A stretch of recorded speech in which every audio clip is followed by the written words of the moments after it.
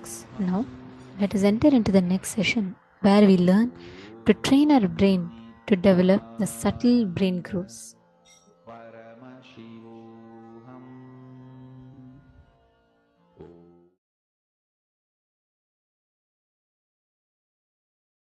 Many people come and tell me, Swamiji, you just tell me what meditation I should do, I'll do it in the house. I tell them, you will never start. You will never start. Attend a meditation workshop. In the whole group, you are forced to do. Naturally, what I'll say, tie your eyes, close your eyes, tie the ribbon. You can't do anything. You may be feeling lazy, but you can't do anything. I've seen these fitness instructors. They don't care.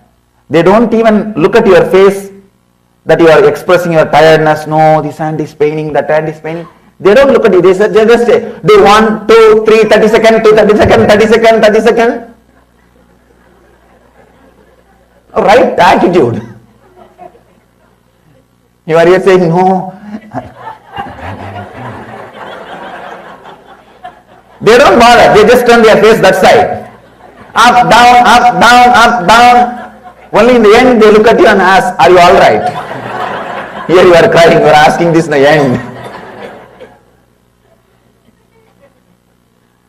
Same thing I also do. Only in the end I'll ask, did you enjoy?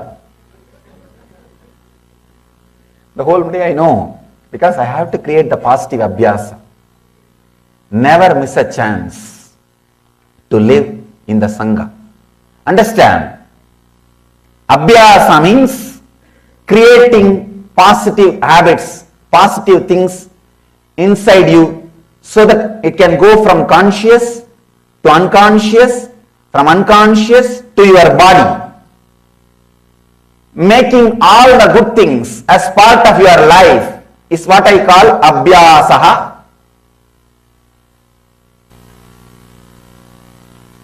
Patanjali very beautifully says, I just wanted to repeat that word. Tatra stitau yatnobhyasaha.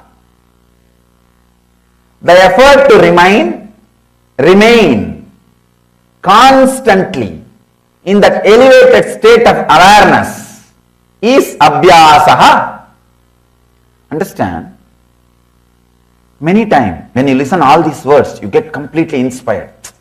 I have decided from tomorrow, I am not going to miss Nithyananda. And you buy Nithyananda CD, DVD, ACD, audio CD, book. Sometimes I have seen husband will buy one set and wife will buy one set. Wife will say, no, if you are reading that book, in that page, I don't want to interfere you. I want my own set. on all kinds of things. And everything is ready except you. Except you. In the initial level, you need to go to a spiritual place. I can say this is a positive pub, where you see the body language of the people who drink divine, who drank the divine, who are enjoying, who are radiating it, who are dancing with it, who are living it. You need to see their body language. You yourself need to be in that space. You need to be encouraged. You need that positive abhyasa. He says, effort to remain constantly in that elevated state of awareness. The big problem is, your body is unconscious. It has learned many habits earlier for so many years. So when you suddenly experience some higher truths, one glimpse, one strong experience, but your brain grooves are not habituated to hold on to that experience or to hold on to that high state of consciousness. The brain grooves are created only in a usual unconscious way. So what happens? You come down. Even I came down.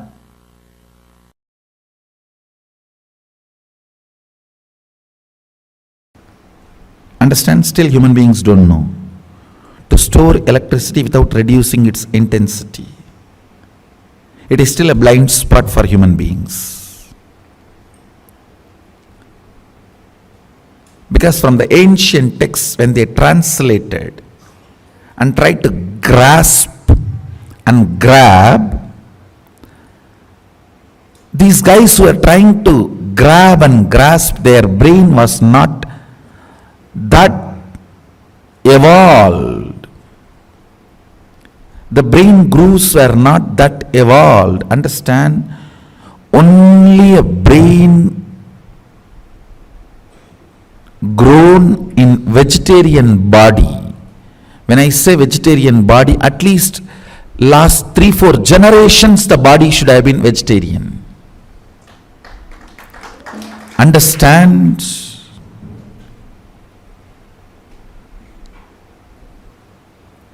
I am not trying to create any conflict.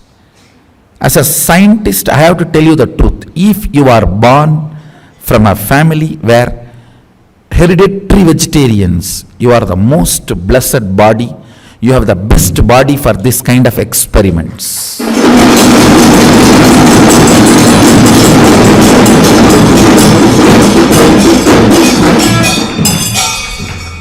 I am telling you. I am not trying to put others into depression, and I am not trying to put others into low mood and all that. When I need to reveal the truth, I have to reveal the truth. If you are born from a vegetarian family, at least where few generations they were all vegetarians, and you are also a vegetarian, I tell you, if the Vedas are inserted into your system, the agamic circuits are inserted into your system, without any blind spots, it becomes reality.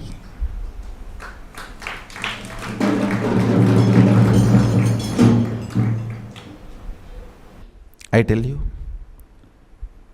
all the Hindu gods and goddesses, their forms are nothing but the circuits seen by our rishis when they manifest those powers.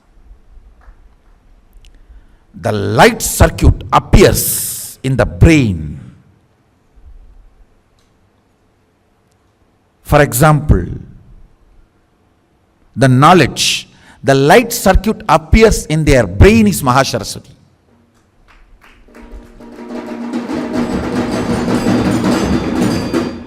So the same dhyana sloka which they delivered, if you meditate, that same light circuit will be awakened in you.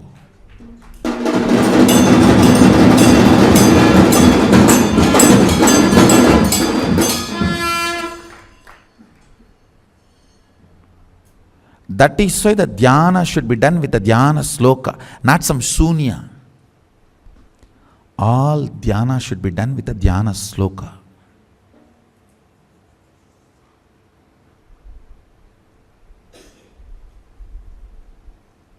Anybody who does dhyana without dhyana sloka falls into shunya, depression. The shunya meditations are the most dangerous.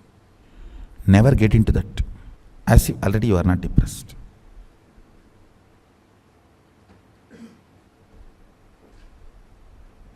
It is like a pig feels too dirty smell and puts the nose into the drainage. Only if you take the face out, head out, the nose can smell the dirty smell. So put the nose into the drainage, no smell is felt, you see. That is what is depressed people putting themselves into shunya meditation. Understand? What I will call an organic brain, you know. When you read a dhyana sloka and understand, just if that form you are able to carve it in your brain without missing a leg or a hand or a neck or a ayuda or any part, you are an organic brain.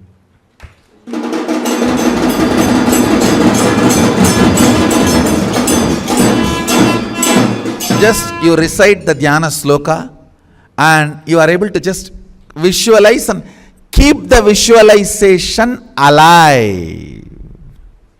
Your brain is organic brain. This is a definition of an organic brain.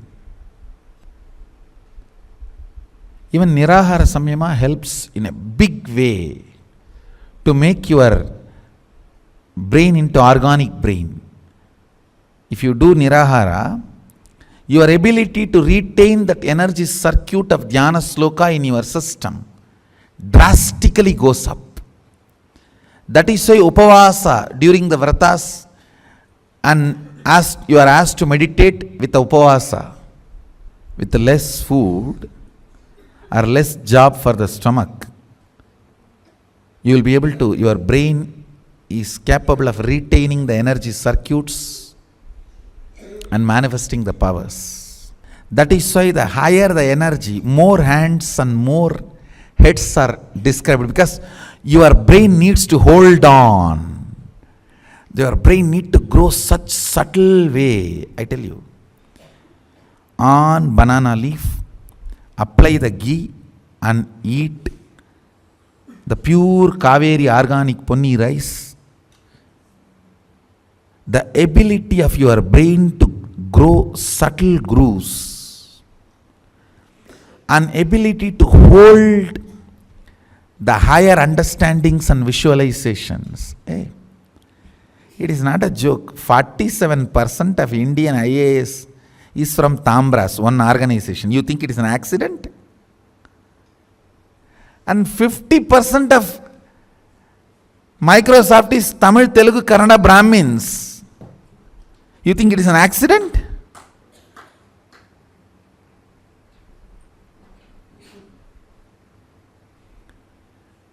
In my days, what was my entertainment? The elders will read Mahabharata and tell the stories. That intensity, my brain can keep it as continuity for whole, however long I want. My brain will not be tired, my body will not be lethargic. Intensity kept continuity is usage. Intensity not kept continuously is abusage. This is the definition in every level. Go and work out this definition in every level. Any brain grown with the entertainment of intensity continuity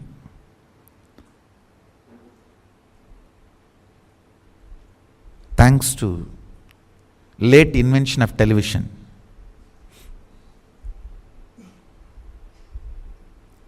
If I am revealing the power manifestation science to all of you, thanks to late import of television. Our kids should be taught by reading the dhyana sloka, visualizing the deities.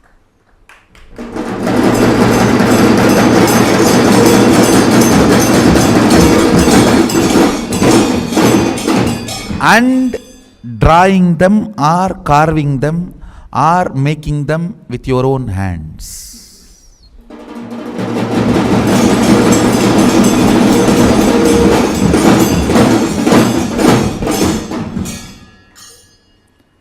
Biology is you, chemistry is the dhyana sloka and visualization, making them or carving them or painting them is physics.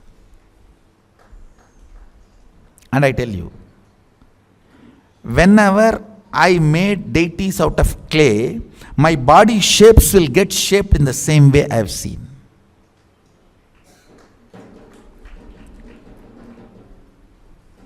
I have seen that happening in my life.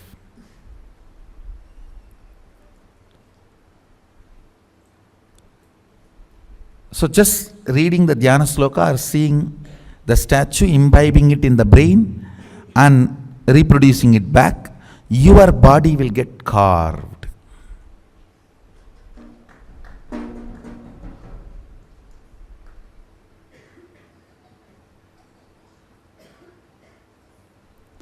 These are all the ways. Basic education is this only. This is what is called primal education, not primary education. Primal education.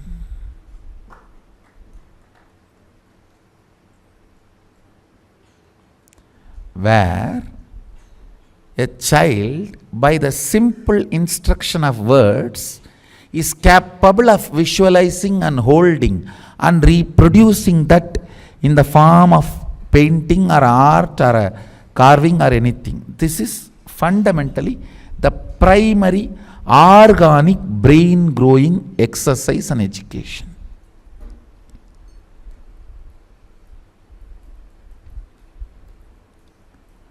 This kind of brain can cut across chemistry, biology, physics, anything, geography, anything.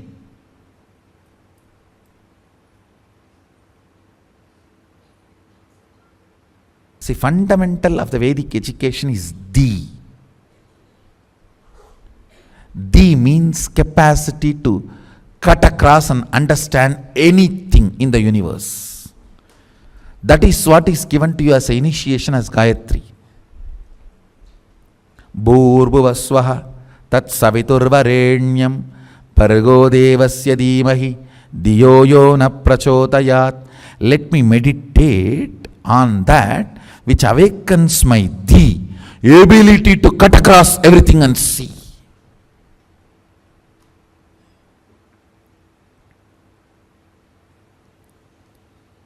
If you are given this Gayatri by the brain which cognizes the intensity and continuity is one and the same, you are blessed.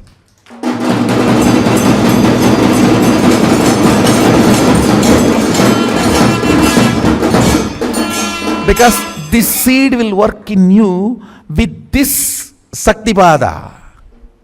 Intensity and continuity is one and the same.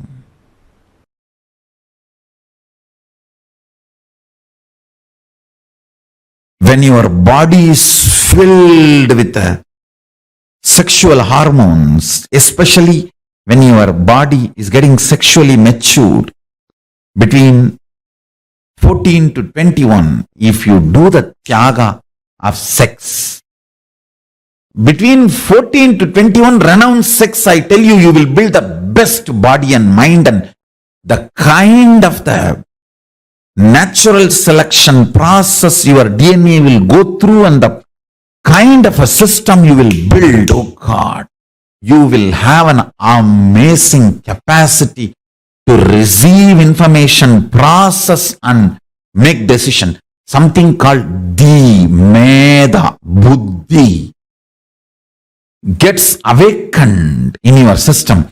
Brain develops some most subtle grooves which receives information from multiple direction, processes them and reveals the reality and gives you the decisions, I tell you. anyone renounces sex and sexual fantasies between 14 to 21. I'm not saying renounce for your whole life, no. I am only saying at least 14 to 21. Renounce. Your DNA will go through its natural selection process with a quantum jump.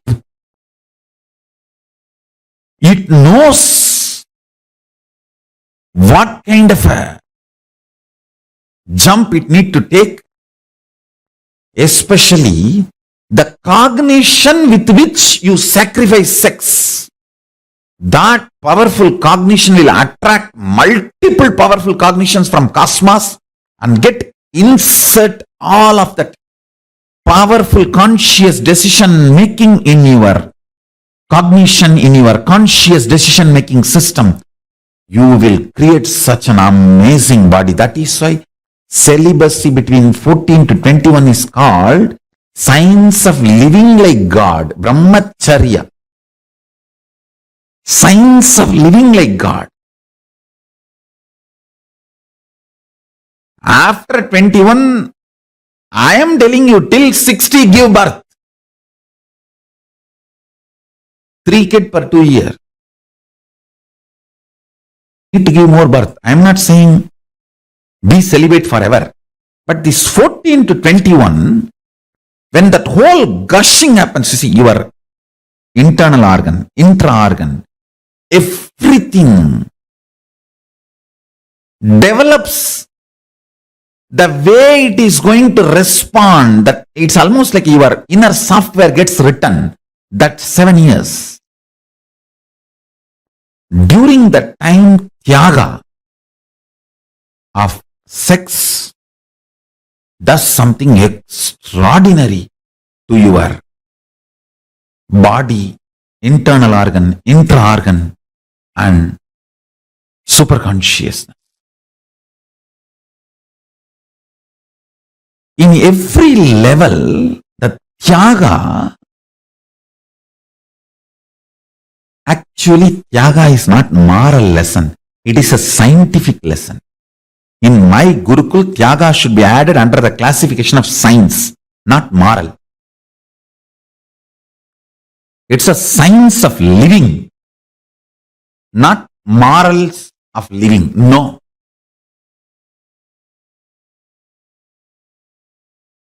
The best body, best mind,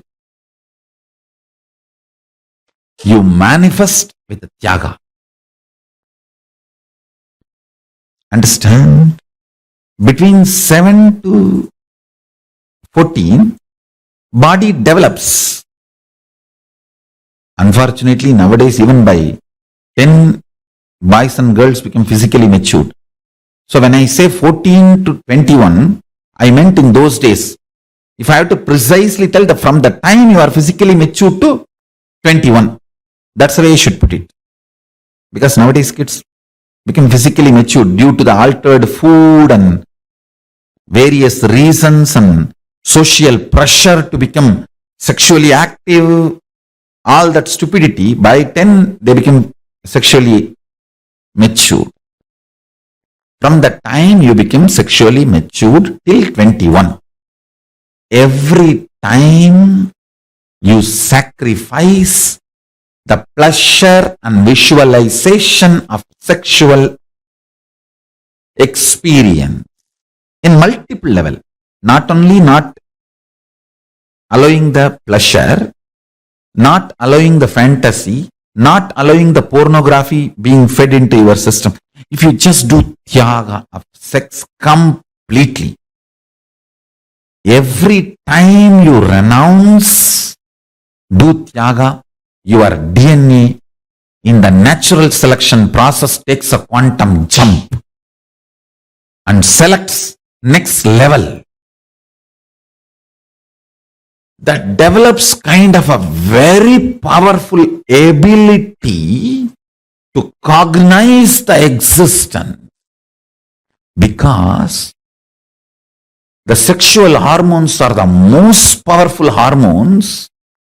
When you are able to do tyaga of the instincts invoked in you by the sexual hormones, you develop certain energy, strength, grooves in your brain and the whole system, which is beyond normal survival, multiplication, instinct-based existence. See, unfortunately, this survival and reproduction, this instinct-based existence is an animalistic existence. It is the tyaga you do at that time makes you divine. After 21, give birth 2 kids per year or 3.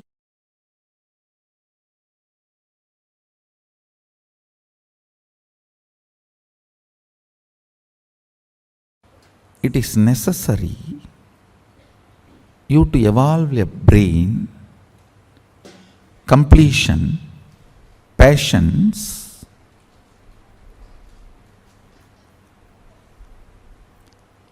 when I use the word patience, you can read it as will persistence, where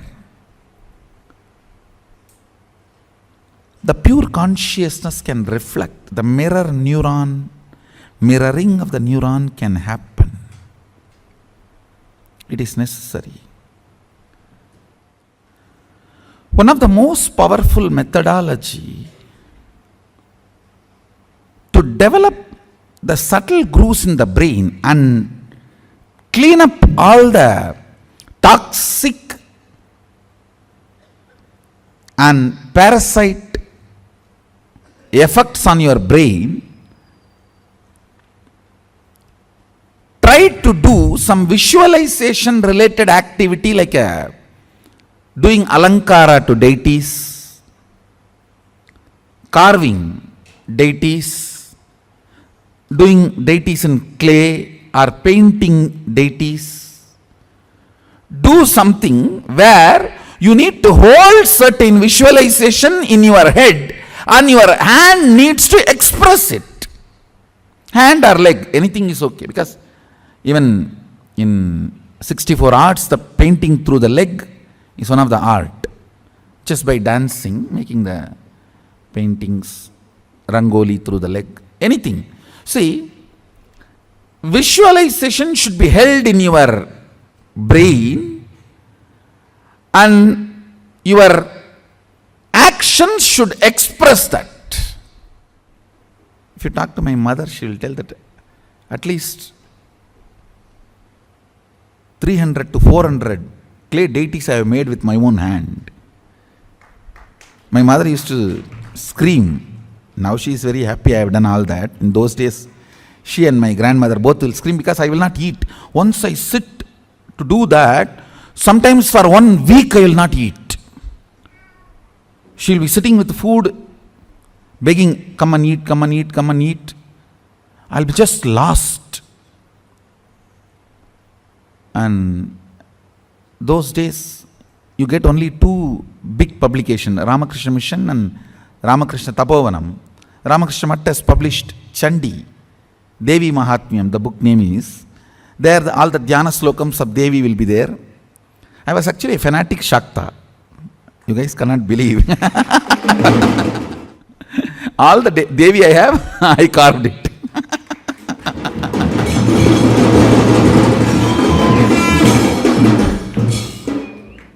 In that all the description will be there, how she looks and how she has all the hands and everything.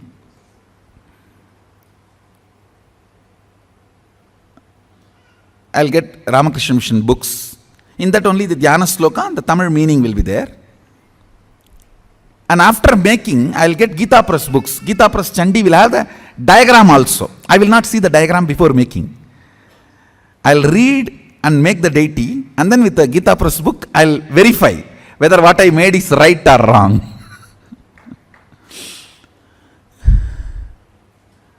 In those days, only 2-3 of these publications you will get. And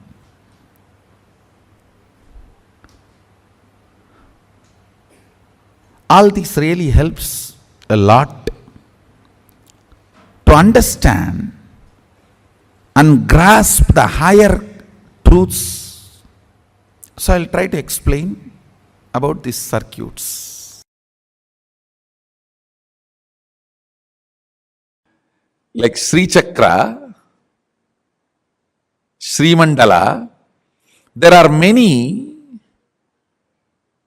mandala structures which are, just by staring at them, your DNA structure will get aligned to that. And certain power manifestation will start happening in you. I tell you, 21 minutes, if you just stare at Sri Mandala every day, your third eye will start functioning. Because that Sri Mandala itself is so beautiful, it directly represents the cosmic DNA. The cosmic DNA is in the Sri Mandala, Sri Yantra, Sri Chakra, with the 43 triangle and 2-layer lotus and 3-layer avarana. It's called Navavarana Mandala. Actually, it's a line diagram of cosmic DNA. So if you stare at that through your third eye, your DNA will get aligned to the cosmic DNA. And you start manifesting powers. Like this, there are multiple various mandalas which can do the mirroring of the neuron in your brain and make you realize and manifest powers.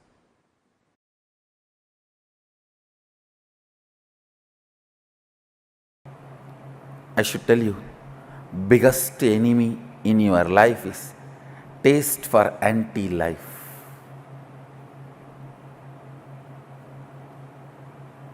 Break. Every time you go through anti-life taste, every time when your mind is trying to tell you, this is the way I am, what can I do? How can anything move? What can anything happen? No! You are not yet end. That's the good news. You are only a seed. As long as you consider you are only a seed, you need to manifest your Sadashiva. Because, understand, Sadashiva constantly considers himself as the seed which need to manifest, yet to manifest, yet to manifest. Even after manifesting this whole Jagat.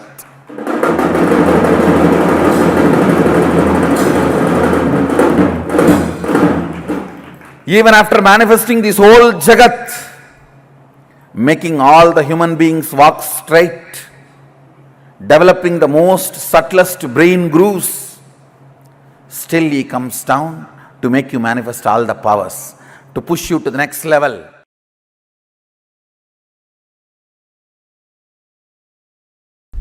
Align your responsibility and align your enriching.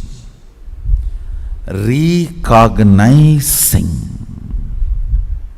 makes you manifest the state of Sadashiva.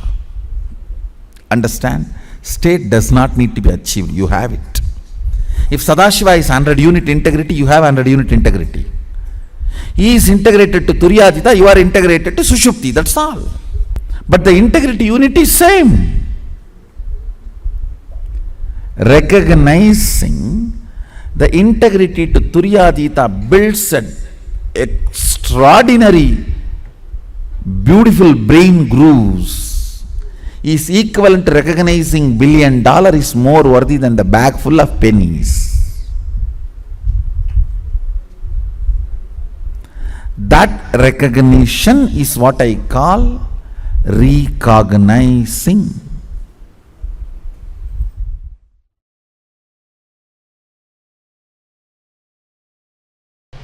Listen, I'll repeat once more. Alchemy is nothing but using the 11 dimensions of the universe,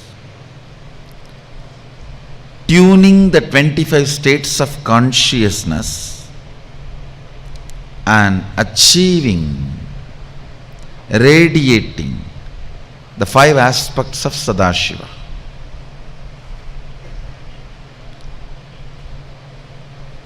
Multiple things are used in the alchemy science. It starts from preparing the ground on which the meditation, alchemy process is going to happen. From there it starts. A solidified mercury. Mercury solidified without chemical being added, just by the energy,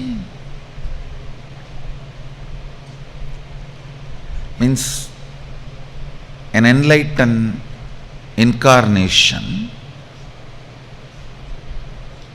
his body is capable of dismantling any molecule and assembling it as any other molecule in any place and space and time he wants. Understand? An enlightened incarnation is capable of dismantling any molecule, assembling it back as any other molecule or same in any place, time as he wants. With this power, dismantling the liquid form of a mercury and retaining its Mercurian quality in it, assembling it back as solid. I don't know how much of you. This is what is science of solidifying mercury. In this body I did this 3 times.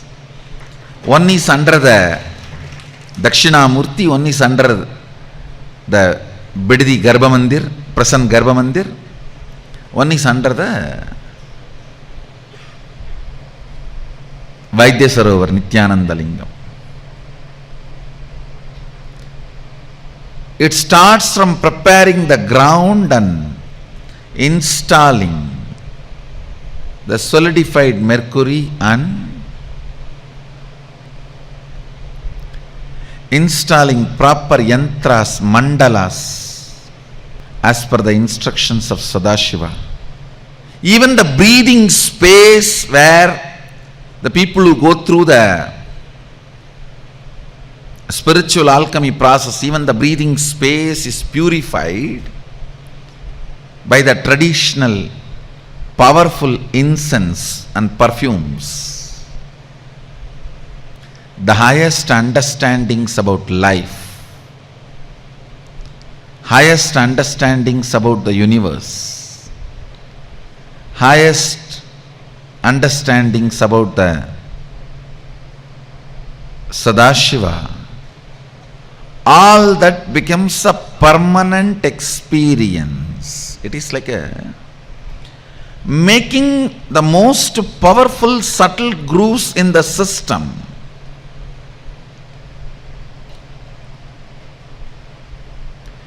Making the most powerful subtle grooves in the system,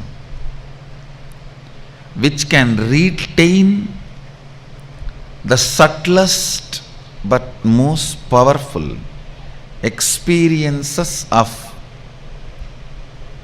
Sadashiva and goes on radiating it.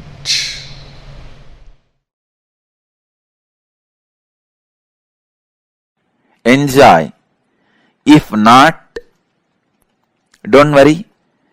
Next 1 week, every night before going to sleep, take 1 spoon of Haritaki powder that has a capacity to make your brain grow subtle grooves which will make you understand these great truths. It is called Ojas. See, the subtle grooves in the brain is called Ojas, which needs high level of oxygen in your body